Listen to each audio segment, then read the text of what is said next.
Bismillahirrahmanirrahim. In the name of Allah, the most merciful and beneficent. Assalamu alaikum students. I hope you all are fine. Today is our lecture number 4 for our class 6 of our subject Oxford Progressive English. The topic name is Journeys, unit number 10. Previous हम लोगों ने unit number 10 journeys में एक reading का chapter था, इसमें crossing the river autobiography में हम लोगों ने वो देखा था। सफ़र में हमारे पास कौन कौन से सफ़र आ रहे थे। क्रॉसिंग द रिवर में था, जिसमें क्या था कि सर्च था, एक राइटर था जिसने अपना क्रॉसिंग द रिवर जो जर्नी था वो उसने अपना ऑटोबायोग्राफी में डिस्क्राइब किया था। अब हमारे पास अनदर टॉपिक है ट्रैवलिंग राइटिंग में paradise in the Panjshir valley. Panjshir valley का एक सफ़र था और ये एरिक न्यूबाई ने इस सफ़र पे गए थे और वो ये इसके बारे में कह रहे हैं कि पंजशीर वैली को उन्होंने एक जन्नत से तशबीह दी है। ठीक है, look like this picture. Eric Newby travelled in Asia in the 1950s। 1950s में एशिया में एरिक न्यूबाई ने ट्रेवल किया and here he remembered a place in Afghanistan. और ये जगह पंजशीर वैली उन्होंने कहाँ पर पाई? अफगानिस्तान में। Where he thought he was in paradise, और उनको ऐसा लगा जैसे कि वो किसी जन्नत में सफ़र कर रही हैं। ठीक है, तो ये अब ये सेकंड टॉपिक है आपका, जैसे उसमें था क्रॉसिंग द रिवर, अब इसमें paradise in the Panjshir valley में आ रहा है। अब हम लोगों ने यूनिट नंबर इस जो आपका है यूनिट नंबर 10 जर्नीज़ का पैराग्राफ नंबर 1 ही पढ़ेंगे, उसकी एक्सप्लेनेशन करेंगे, देन उसके बाद उसके वर्ड्स मीनिंग और वर्ड सेंटेंसेस करेंगे। Now let's start from the paragraph number 1। I took one last look at the smiling plain behind us। मैंने एक नज़र अट्रैक्टिव प्लेन्स मैदानी इलाकों को, खूबसूरत मैदानी इलाकों की तरफ देखा। With its rich market garden, क्या था? With its rich market garden, जो कि बहुत ही हरे भरे बागों के साथ था। And the mountains to the west, और मगरब में माउंटेन्स थे। Where the sun was beginning to sink, जहाँ पे क्या था? सूरज डूबने के लिए बिल्कुल तैयार था या डूब रहा था।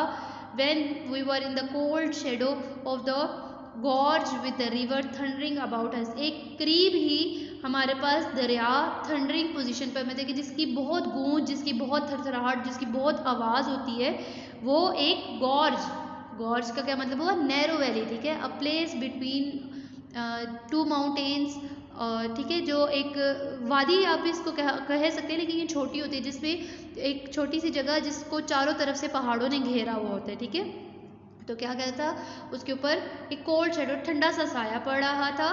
Cold and green and white, तो क्या था? ठंडा, सब्ज और सफ़ेद। Sucking and tugging at the great boulders that lay in the stream, और उस नदी के अंदर क्या था? कि बहुत बड़ा पत्थर, क्या था? टगिंग जो है हमारे पास होता है, मतलब कि सकिंग एंड टगिंग, वैसे तो सकिंग मीन होता है कि आप उसके अंदर चूसने का, लेकिन इसमें वो एक थरथराहट वाला हो रहा था। ठीक है, कि जो रिवर था अपने फुल अरूज पर था। ठीक है, प्रॉपर उसमें एक बड़ी सी आवाज़ थी, उसके अंदर जो स्ट्रीम थी उसके अंदर एक बड़ा पत्थर पड़ा हुआ था।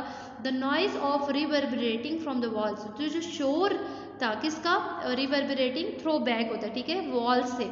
तो वो कहते हैं कि उस पत्थर के टकराने से, ये वॉल्स मीन उस पत्थर की दीवारों के टकराने से जो एक शोर पैदा होता था, तो वो कहाँ, कितने दूर तक जाता था? 30 यार्ड्स। कितने दूर? 30 गज from side to side like the entrance to the tomb. और ये एक ऐसा नज़ारा पेश करा था जैसे कि कब्र का दाखिली रास्ता होता है। ठीक है, दाखिली दरवाजे के साथ। आफ्टर अबाउट अ माइल, 1 मील गुजरने के बाद, the gorge suddenly opened out into a valley, तो कहते हैं कि वो जो गॉर्ज था, एक छोटी नैरो वैली थी, वो एक बड़ी वैली के अंदर टर्न होगी या ओपन होगी, उसके अंदर खुल गई। Where the mountains were no longer sheer, अब उसमें वो क्या कहते हैं कि माउंटेन्स अब हमें कहीं दिखाई नहीं दे रहे थे, बट लेकिन ran back in steep bank of scree. अब स्क्रीप में देखिए, यहाँ पे मीनिंग इसका लिखा हुआ है sloping ground with the loose stones. अब वो कह रहे हैं कि एक, लेकिन क्या था कि बैंक ऑफ स्क्रीप, किनारों पर क्या थे? एक स्लोप थी। ठीक है, जो कि क्या थी? लूज स्टोन्स के साथ भरी हुई थी उससे।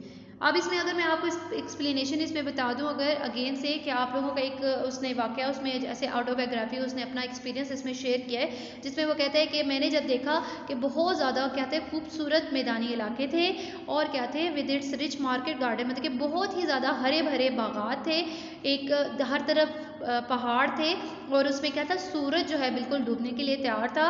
और क्या था कि गॉर्ज पे कैसा साया पड़ा था, एक ठंडा साया था, क्योंकि आपको पता है कि माउंटेन्स के करीब जो भी इलाका होता है तो वहाँ पर धूप ज़रा कम पड़ती है, ठीक है। और क्या कह रहे हैं कि एक रिवर था थंडरिंग नियर अस, ठीक है, क्या था, अबाउट अस या नियर अस, कि एक दरिया था हमारे करीब ही था और वो बिल्कुल अपनी फुल अरूज पर ऐसे, मतलब कि फुल पीक पर था। देन क्या था, हमारे पास एक जो स्ट्रीम के ऊपर एक बड़ा पत्थर पेबल रखा हुआ था, तो उससे जो वो लहरें टकराती थी तो उनसे जो शोर पैदा होता था वो 30 यार्ड्स मीन कि 30 गज तक दूर जाता था। और वो बिल्कुल एक जैसे कब्र में एक एंट्रेंस दाखिली दरवाजे के तौर पर जैसे लगता है ज़ोर ज़ोर से, तो वो इस तरह से एक शोर सा उसका थ्रो बैक होता था। देन फिर क्या होता है कि जो गॉर्ज होता है वो सडनली ओपन हो जाता है इनटू अ वैली में, ठीक है, जहाँ पे अब वो क्या बताता है कि राइटर बता रहा था कि अब यहाँ पर आगे माउंटेन्स नहीं रहे, लेकिन क्या थी कि स्लोपिंग ग्राउंड्स थे, हमारे पास स्लोप्स में ग्राउंड्स बने हुए थे, लेकिन उनके साथ क्या था, स्टोन्स भी उसके ऊपर मौजूद थे, ठीक है। ये पैराग्राफ नंबर 1 है इसके रीडिंग एक्सप्लेनेशन में। अब अगर आपने इसके सबसे पहले अब आपने इसके करने हैं वर्ड्स के मीनिंग्स को तलाश करना है, वैसे इसके ऊपर ज़्यादातर मेंशन है लेकिन अभी अंडरलाइन कर लें। Smiling plains, mountains, cold shadow, beginning to sing, thundering, sucking, tugging, boulder, reverberating, entrance, suddenly, valley, share, mountains, ठीक है। ये डिफरेंट वर्ड्स हैं, इनके आप लोग मीनिंग भी लिखें in English and in Urdu term. Then उसके बाद इनके आप लोगों ने सेंटेंसेस भी बनाने हैं। ये एटलीस्ट आपके 10 to 15 वर्ड्स होंगे in paragraph number 1। Now let's start reading for understanding paragraph number 1।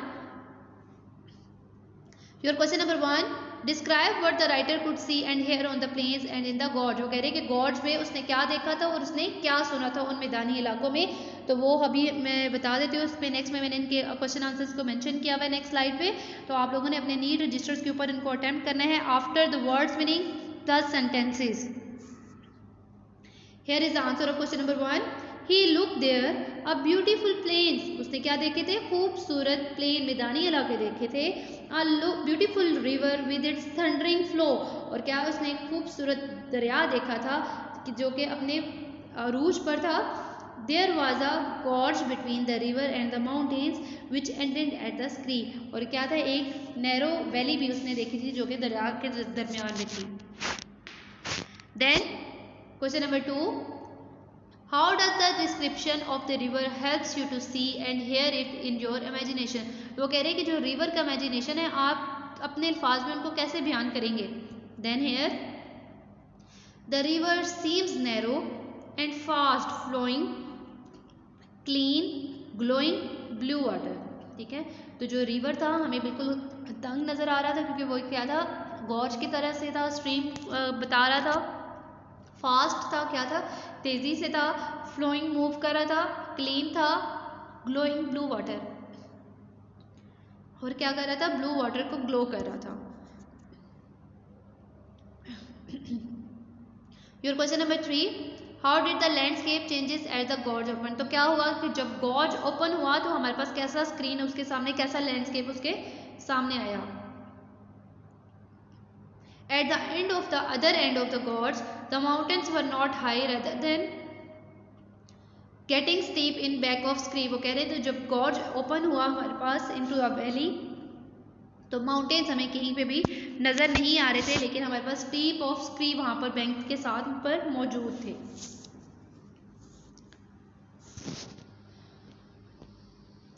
Now ये जितने भी क्वेश्चंस हैं आपके पास पैराग्राफ नंबर 1 में 1, 2, 3 with the words meaning, with the word sentences, you will write on your registers, use ink pens, black for the questions, blue for the answers, draw margin line firstly with the lead pencils, mention topic number, unit name, page number, mention subtopic, question answer or worksheet etc. and do your all work neatly to get the checkpoints. Okay students, take care, wish you best of luck. Allah Hafiz.